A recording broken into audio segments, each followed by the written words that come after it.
Who am I talking with? Hi, I'm Rick Merrill. I'm the CEO and founder of Gavelytics. We are a state court-focused judicial analytics platform. I know that's a mouthful, but basically what that means is we tell lawyers in advance what judges do and why. Which is cool, because I think it's cool. I mean, as a trial lawyer, for 17 years, you just go on gut feels, and a lot of it would be total anecdotal that you might hear at a conference. May or may not call somebody. It even gets down into the rudimentary level of calling a clerk, getting to know the clerk, knowing bailiffs, all that type of stuff. How did you come up with this idea? I mean, what made you one day and say, that's what I'm doing? Yeah, so I'm a former litigator also. Okay. So I spent 7 years litigating at Greenberg Traurig. I was a real estate litigator, and I was primarily in state court as opposed to federal court, which is a major law firm. Yeah, it's one of the biggest in the world. Certainly we had 2,000 lawyers and 30 plus offices. Right. Great firm, elite firm, and Greenberg was not unique in the sense that we didn't know anything about the judges we were in front of. That's an industry-wide problem, and that always used to bother me because here we were a billion-dollar operation, representing the biggest businesses in the world. Very sophisticated litigation. And it's total guesswork about the judge, and that makes no sense. In no other area of our lives do we tolerate information black holes, right? So nowadays we would not go to a restaurant without checking Yelp. We wouldn't go on a date without looking at Facebook or Twitter or Tinder, right. Whatever the different data sources are. But yet at high stakes litigation, you litigate as if Judge Bob is the same as Judge Wendy, and even though they're not the same. So that always used to bother me, and I honest to God, I would wake up in the middle of the night and say, how can this be? It used to make me mad. Really? I swear. And so we would send emails around the office like all firms do. Hey, Judge Kevin's assigned to the new case for IBM. Who knows Judge Kevin? If you're lucky, you get a couple anecdotes, and they're useless. If the guy sending the email has one in front of Judge Kevin, then Kevin's smart. You're lucky you got Kevin. If the guy has lost in front of Judge Kevin, watch out, he's a bum. And that's not useful, actionable data. Right. You can't do anything or not do anything as a result of that. So that used to really annoy me, and we had 2 cases in particular go to trial. Where we were not successful at the trial court level, and we were surprised by this. We felt we were the better lawyers, the better facts, better law, and when we felt that it was perhaps the judge's preferences that led us astray. That maybe he just doesn't grant summary judgment. Maybe he doesn't like real estate developers, and so I used to think, well, why didn't we know that in advance? Could we know that? What could we have done differently if we'd had that information? And so that really was the impetus behind the business. And so I first had the concept probably in 2011, then sat on it for a couple of years, and then left Greenberg in 2015 to start the business. We raised money, put out the product. About 2 years later, it came out. In September of last year. Which is great. Yeah. So it took a few years, and we're state court focused. We don't do federal courts. How'd you go? I mean, I don't need to get into all the details of how much and everything, but you're noodling on that idea all the way back 7 years ago. To 2015, when you leave the firm, you say, okay, I'm going to do this thing. What was the process in your mind during that period of time? Getting ready or thinking about it, saving money in case I need to have savings. What was going on? Yeah, a lot goes on. It's not a small thing to leave a great job. Did you have family? Yeah, I have a wife and kids, and so it started at home. You have to convince your spouse that it's a good move. And fortunately, my wife is a superstar, and she's a CPA at an accounting firm, so we didn't starve.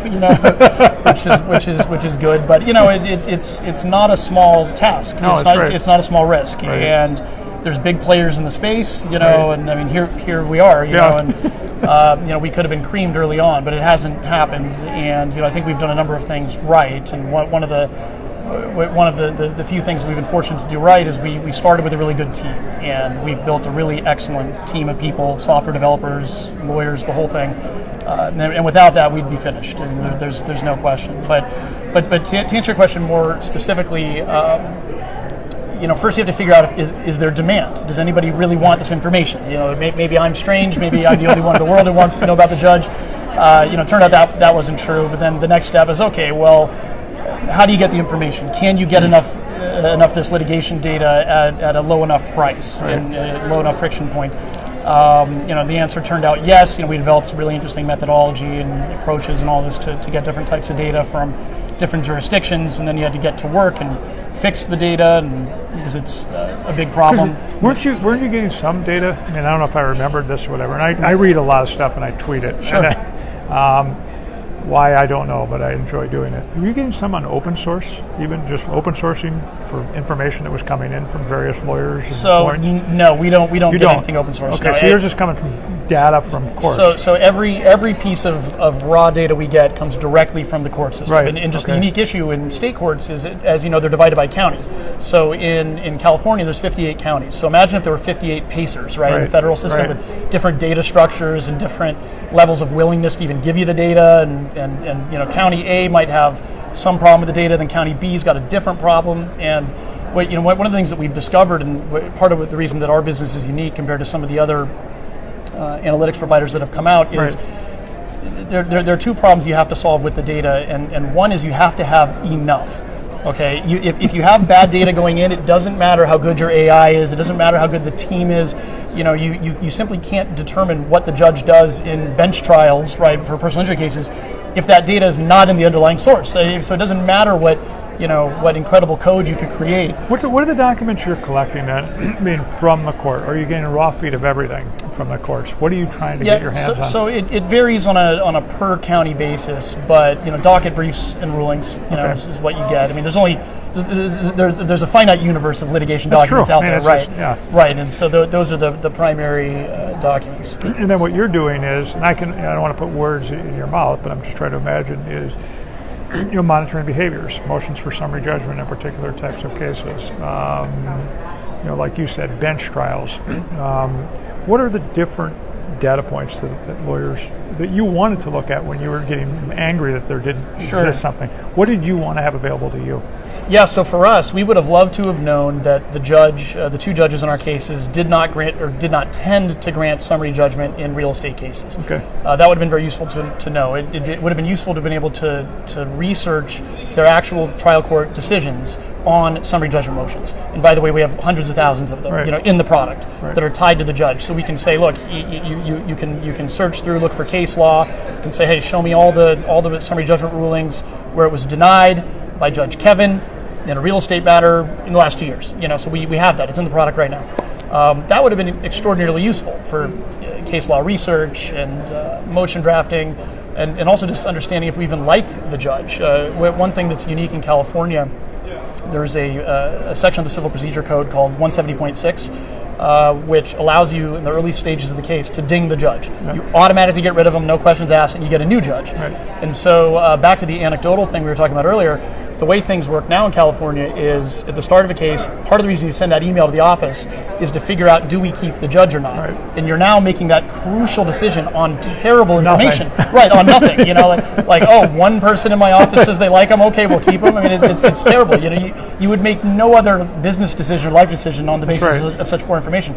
So if we had known in advance that, okay, this is a judge who's granting summary judgment motions in cases like ours materially less often than the county average, you get rid of the judge.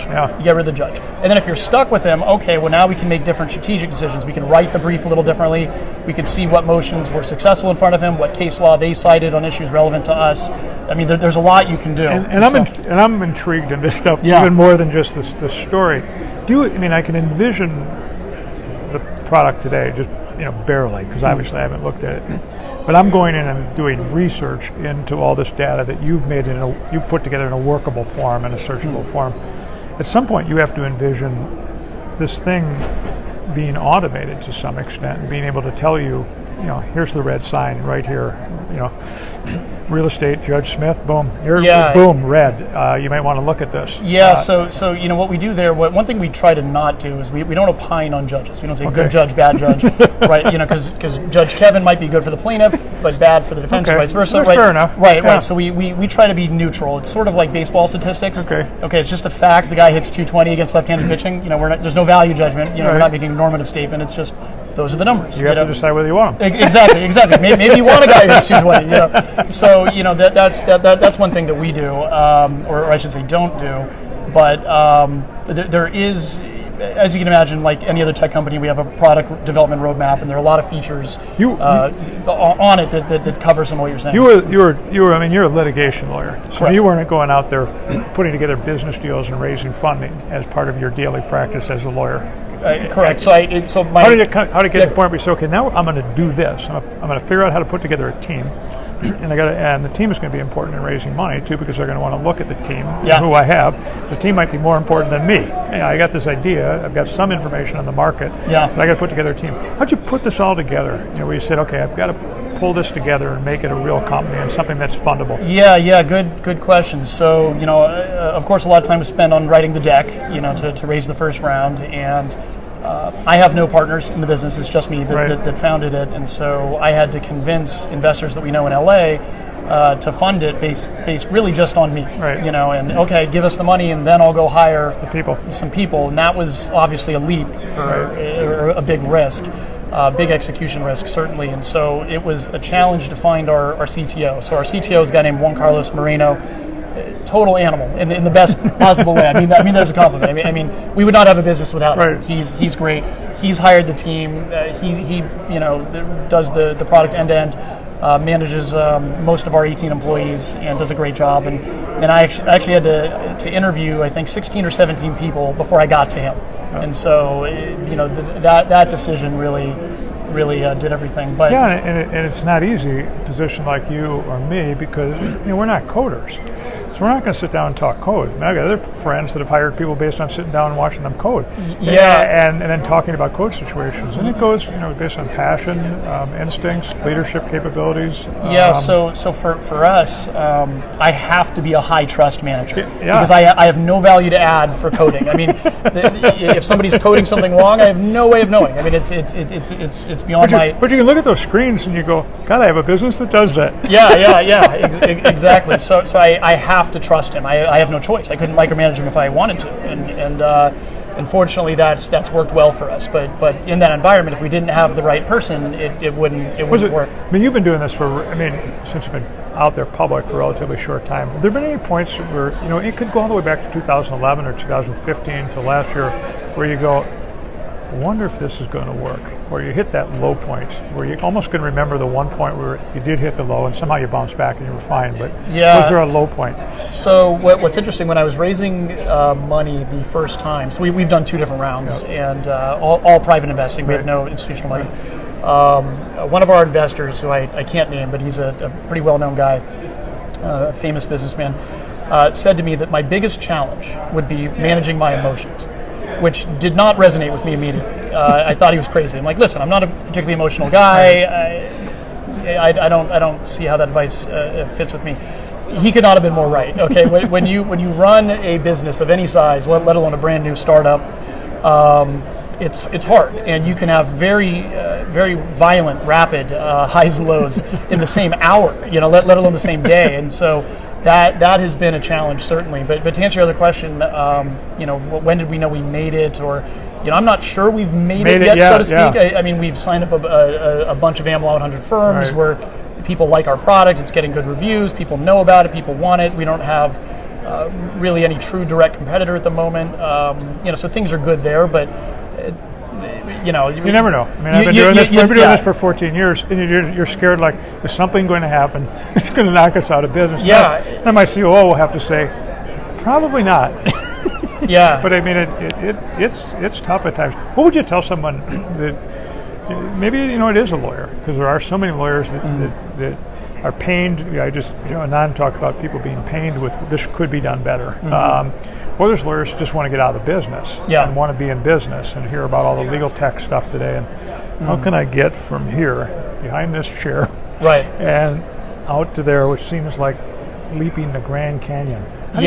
What do you tell? If a lawyer called you up and say, "How'd you pull that off?" Or what do you tell them? Sure. So ideas are easy. Okay, the execution is hard. Lawyers are generally intelligent people. It's not hard for intelligent people to come up with ideas. That's what they do. I'm probably not the only lawyer in the world who ever said, "Oh, let's study judges." I mean, it's sort of an obvious idea, but the execution of it is hard.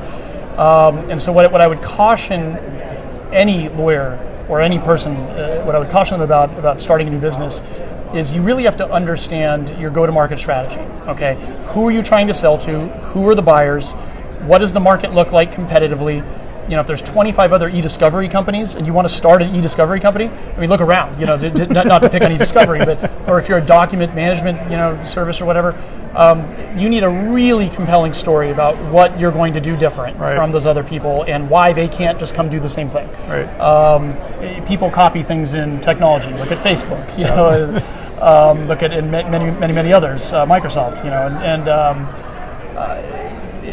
So if you're going to go raise money, or even worse, spend your own money in a nest egg on these kinds of things, you really need to have a very well thought through idea, and which still doesn't guarantee success at all. But at least you're not going to get destroyed in the first 30 seconds. If you launch this product that, oh, by the way, 75 other companies have the same thing, and yours is actually worse, and more expensive. You don't want that. So you don't need to have that conversation over dinner with your spouse out to eat one night. Didn't you know there were this many companies? Well, I didn't really think about it. Or for us, one of the big hurdles originally was, okay, is it even legal to do this, right? Can we get this data? Can we opine on it? And of course it is. It's perfectly legal. But imagine if it wasn't for some reason, and if there was some ethical bar, lawyers are not allowed to study judges or something, and then I didn't know in advance, so.